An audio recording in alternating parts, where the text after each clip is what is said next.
Inside a rock crusher built to grind gravel for an Idaho highway, a 12,000-year-old woman came within minutes of being ground into road base.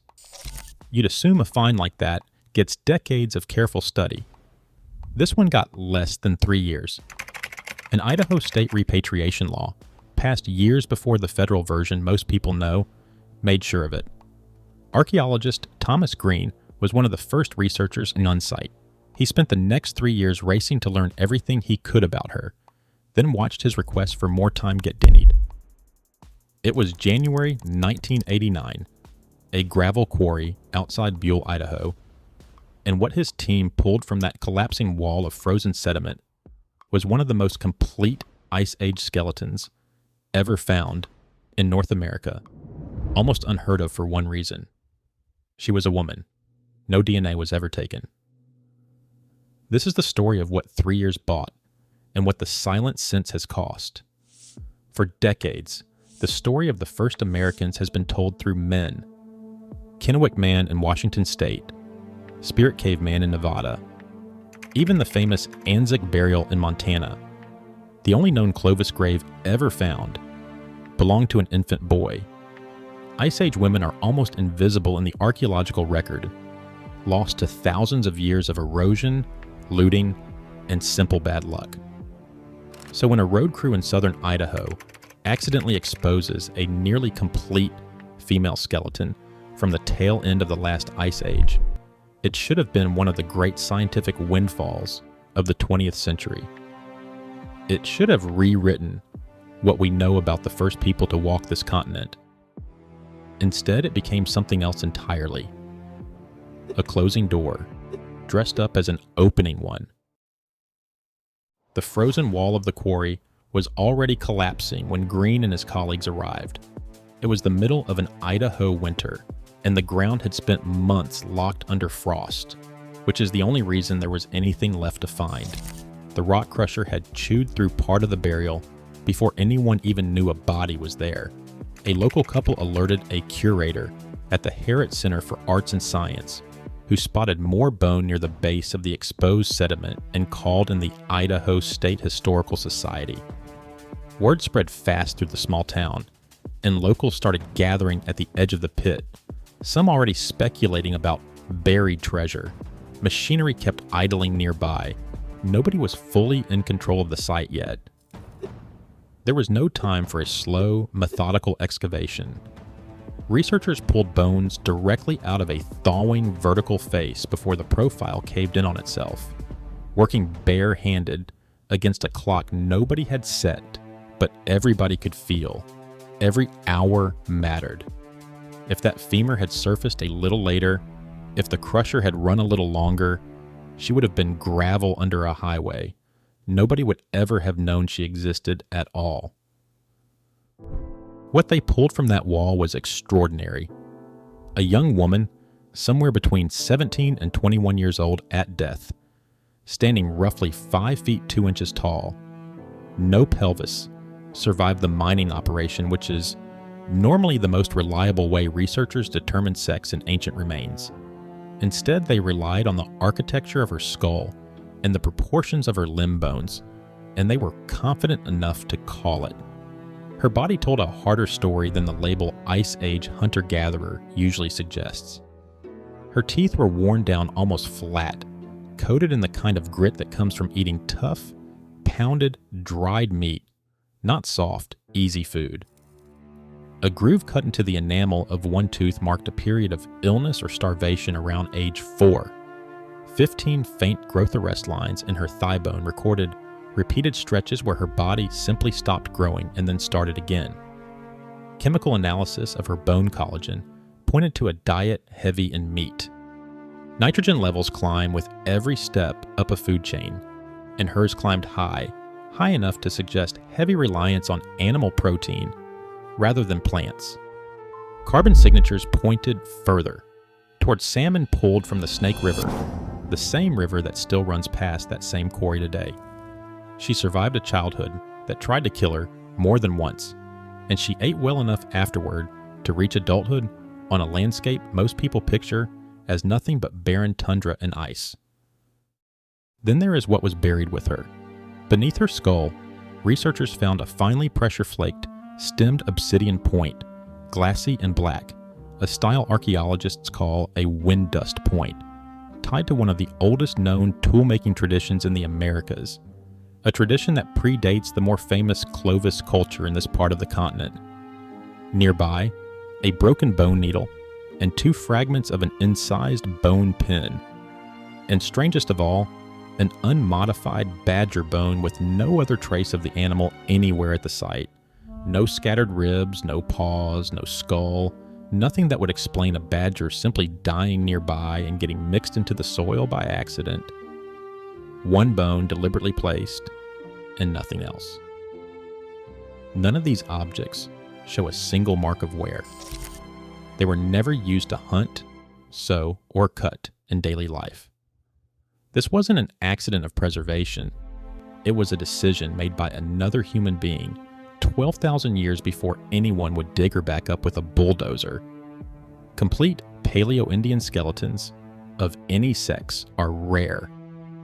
One published count found only around 30 individuals from this period across all of North America, and only a handful of skulls intact enough to even measure. Complete female skeletons are rarer still. Only a few are known at all, including Gordon Creek Woman in Colorado, which is exactly what made this discovery matter so much, and exactly what makes its loss sting decades later. Every additional data point from a body this old carries outsized weight in reconstructing how and by whom the Americas were first settled. To find out how old she really was, Green's team needed to date her bone collagen, the fragile protein that survives inside old bone long after everything else has broken down. The first sample went to a lab at the University of California, Riverside, and sat there, unusable for 2 years because of facility problems, sealed in a container while the question that mattered most went unanswered. When it finally came back, there wasn't enough collagen in a single bone to get a reliable reading, so scientists had to combine material from 2 separate bones just to run the test. That is not how you want your single most important piece of evidence to come together. Samples eventually went through beta analytic in an accelerator mass spectrometry lab in Zurich, machines built to count individual carbon atoms one at a time, and the result, when it finally arrived, 10,675 years old, plus or minus 95 years. Radiocarbon dating measures the decay of carbon isotopes trapped in organic material, and here it placed her firmly in the Ice Age, among the earliest documented inhabitants of the Americas. Geological analysis of the surrounding sediment later suggested even that number might be conservative, a floor rather than a ceiling. That number should have settled the basic facts and let the real research begin.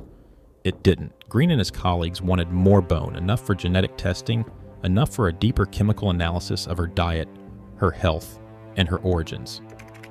A mitochondrial DNA result alone could have anchored her firmly to a known Native American lineage, the same kind of result that later closed the book on Kennewick Man and Naya. The request was denied. Because of where and when she was found, this case wasn't governed by the federal law most people now associate with ancient remains. The Native American Graves Protection and Repatriation Act didn't yet exist. Instead, that Idaho state statute required her remains to go to the nearest federally recognized tribe, the Shoshone-Bannock. They allowed limited sampling for dating. They did not authorize DNA testing, and they did not authorize casting the burial goods. On December 20th, 1991, less than 3 years after that rock crusher first jammed, she was reburied. What remains today are photographs, x-rays, and dental casts, curated quietly at a museum in Pocatello. The skeleton itself is gone, back in the earth, permanently outside the reach of scientific inquiry. This wasn't a paperwork formality. It was the moment the most important scientific window in the case closed for good. Years before ancient DNA testing became routine enough to answer the questions everyone was already asking.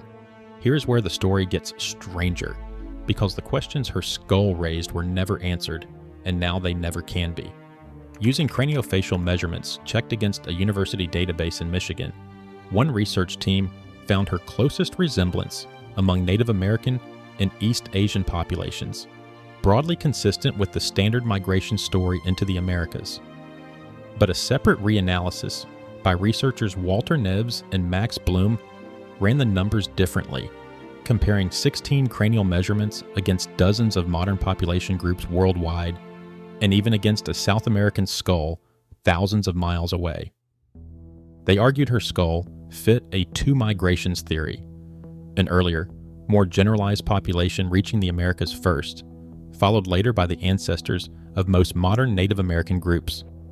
Anthropologist Richard Jantz went further, arguing her skull shape looked less like modern Native American populations and more like Pacific and Polynesian groups on the far side of the ocean. Other researchers pushed back hard, cautioning that only a handful of Paleo-Indian skeletons exist at all, far too few to confidently sort an entire hemisphere's founding population into separate ancient groups. Who benefits if her skull settles the migration debate one way? Who benefits if it settles it the other way? Without DNA, nobody could prove either side conclusively. The debate simply stalled permanently, exactly where it was left in the 1990s. That should sound familiar because it is almost exactly the fight that later exploded around Kennewick Man. When his 9,000-year-old skeleton surfaced along the Columbia River in Washington state in 1996, his skull triggered the same argument, that his features didn't obviously match modern Native American populations. Only this time, there was no quick reburial. Scientists sued the federal government to keep access to the bones. The legal fight dragged on for nearly a decade, through courtrooms and appeals, while the skeleton sat locked in storage, argued over by lawyers instead of studied by scientists. Then, in 2015, a team led by geneticist Eska Willerslev finally sequenced his full genome. The result was unambiguous. Kennewick Man was genetically closer to modern Native Americans than to any other population on Earth, with the tightest connection running straight to the Colville tribes. A nearly identical pattern showed up with Naya, a roughly 12,000-year-old girl whose skeleton was found by cave divers deep inside a flooded sinkhole called Hoyo Negro on Mexico's Yucatan Peninsula.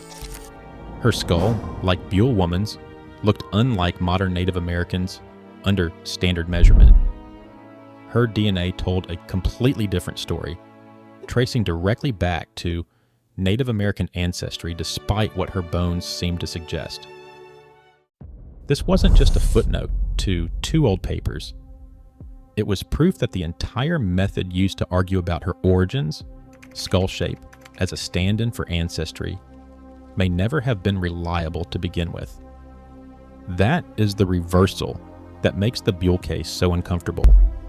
The genetics from Kennewick Man and Naya strongly suggest that skull shape alone, the exact kind of measurement used to build competing theories about her, is not a reliable guide to ancestry at all, which means the two rival interpretations of her origins, the ones still cited in academic papers today, were very possibly both wrong in the same direction for the same reason.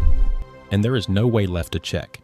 The one test that could have settled it for good was requested and refused back in 1991, years before anyone understood how important that answer would become. Even the single number everyone has relied on for over 3 decades, that radiocarbon date, isn't as solid as it once looked. In 2021, a team of researchers went back through the original dating data and found problems.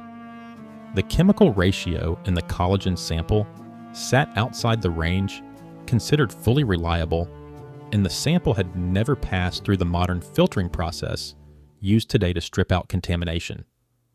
Her diet, heavy in river salmon, raises another possibility, a reservoir effect, where fish drawn from certain water sources can quietly push a radiocarbon result older or younger than reality. The published date could still be broadly correct. It could also be off by centuries in either direction. And because there is no skeleton left to resample, nobody will ever know for certain. This wasn't a footnote either. It was confirmation that even the one number every textbook repeats was never as solid as it looked. This is not a simple story about science losing to bureaucracy, and it would be dishonest to tell it that way. The Shoshone-Bannock tribes acted entirely within a law designed to stop something that had happened for over a century. The remains of native people held indefinitely in drawers and storage rooms without consent, treated as specimens rather than ancestors.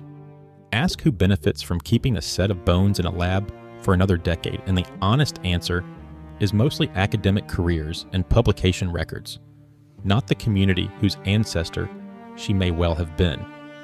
Later cases like Kennewick Man and Naya genetically confirmed exactly what tribal communities had argued for generations, that these ancient individuals were, in fact, their ancestors.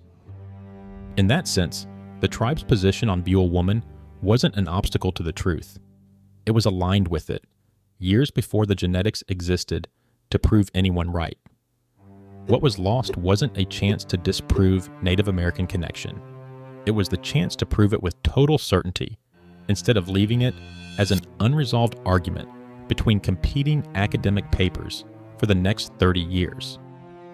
Compare her case to Kennewick Man's directly, and the contrast turns uncomfortable in a different way. Kennewick got 9 years of litigation, full genetic sequencing, and a resolution that ultimately satisfied both science and the tribes who claimed him as an ancestor.